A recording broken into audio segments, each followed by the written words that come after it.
سورة الأعلى. بسم الله الرحمن الرحيم.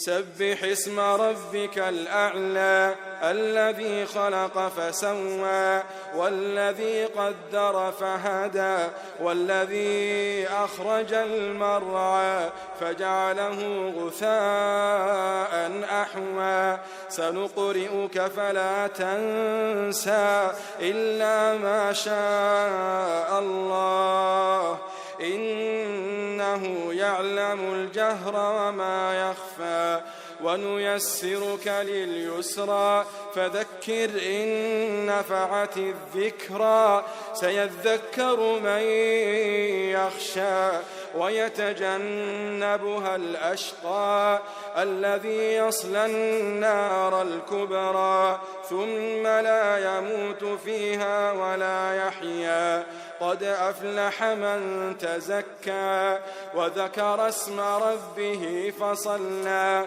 بل تؤثرون الحياة الدنيا والآخرة خير وأبقى إن هذا لفي الصحف الأولى صحف إبراهيم وموسى.